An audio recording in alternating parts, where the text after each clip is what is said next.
What's good, ACC fam? Today we're here with Mrs. K from HAST.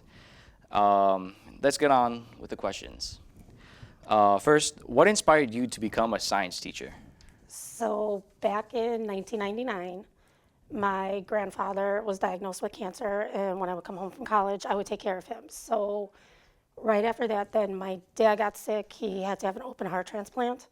So I was taking care of him too, and then science kind of just became my thing. I wanted to know about the heart and all the different body systems. And when I would be sitting up at the hospital, which is no longer there because it was St. Margaret's, his cardiologist would actually draw my hearts for me because I couldn't draw them at the time anatomically correct. And it just kind of went from there. Yeah.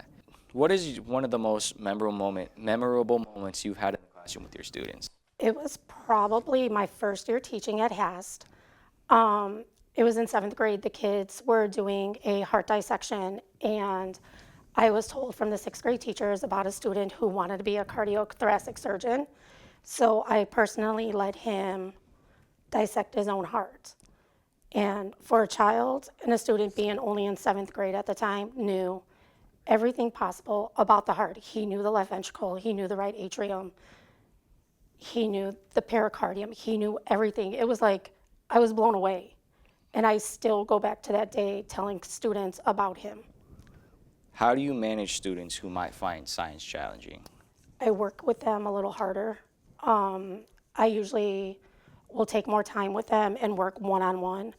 I also will have them come in after school or during lunch to work with them. Like, there are students who think science is really hard and they don't understand it, because science can be hard, but if they put in the work and they study, it's not as hard as it looks.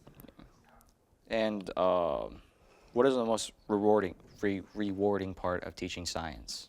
I think seeing my students' reactions to labs, especially like this year, my anatomy class, we dissected a fetal pig, and seeing the reward on their face, taking out the organs and exploring the internal structure of it, it's kind of rewarding, because I did a challenge with them where they had to take the brain out, and only two groups were able to get the brain out because they couldn't get the skull open the correct way. The rest of the kids who kind of like opened the skull, they kind of like smushed the brain, except for two groups. They smushed the brain. They smushed the brain. Speaking of like the lab stuff, how do you integrate hands-on experiments into your lessons? So depending on what kind of standards we're doing or what the material is, I usually, like right now we're learning about the lymphatic system, which is the immune system in anatomy. So those students, which I have 3 classes of them, they're going to be getting ready to dissect again to the end of the year. I'm bringing in, it's kind of off, I won't let the students do it if they don't want to, but they're going to be dissecting a cat. I know it's rough, but it's something I did in high school. But it's bringing in that outside to see what it would be to do an autopsy. We can't do bodies at HAS, we don't have room for it. So moving it down to a cat, they get to see the internal structure that is similar to a human in that. What would be the difference between like dissecting a pig or a cat? Why can't you guys just dissect a pig? They're different. A pig's setup, internal structure is different than a cat's. Like the kidneys on a pig are further back to the spine, where the cat is more up front in the anterior area, like it is on a human. So like our organs are in the front, our kidneys, where on the pig, they're in the back, closer to the spine, and you gotta go a little further into the fetal pig to access those organs. So it's just like what's more human-like? Yep. What's your favorite area of science? My favorite area of science is actually anatomy and microbiology.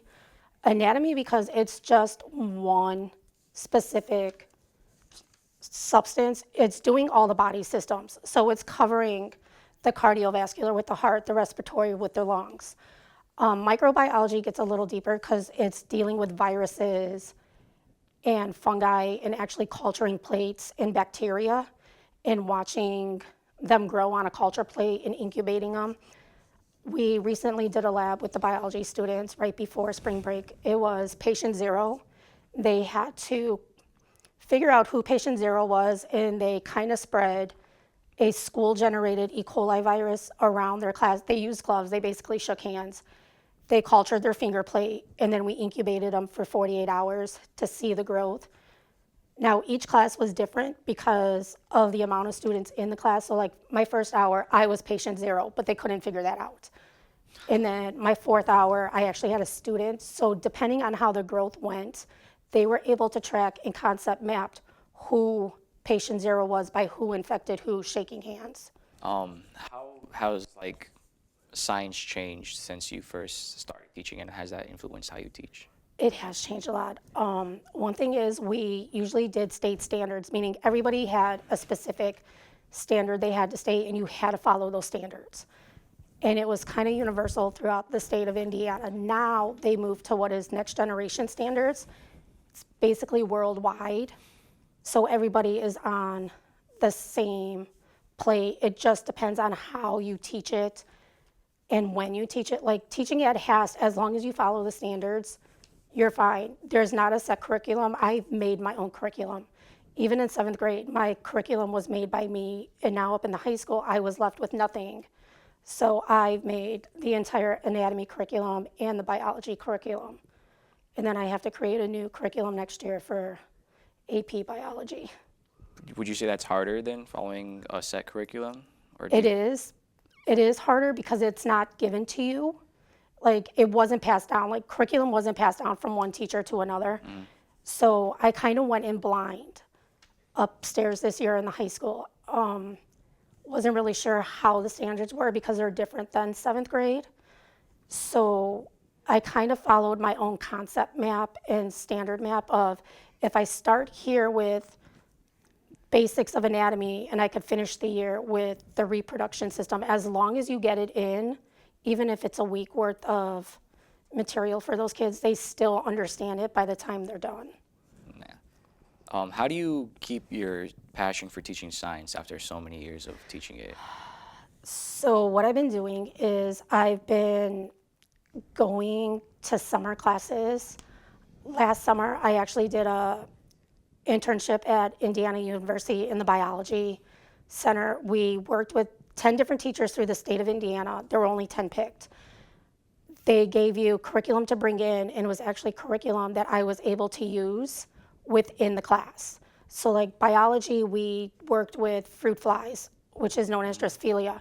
Students had to literally sit there and count flies this year, whether they had red eyes, sepia eyes, which are the purple eyes, or white eyes, and then distinguish if it was a male or a female fruit fly.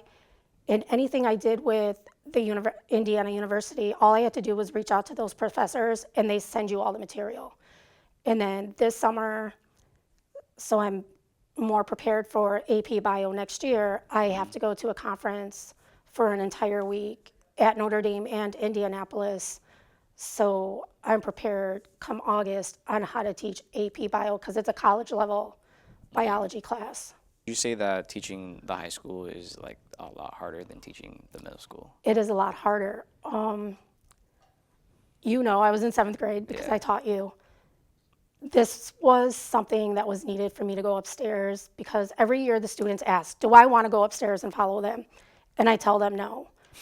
But last year it came down to the new principal asking if I wanted to, and I didn't hesitate. I told her, yeah. It is challenging because there are students who should not be in certain classes, no, that are lower, and they struggle. They don't know the material.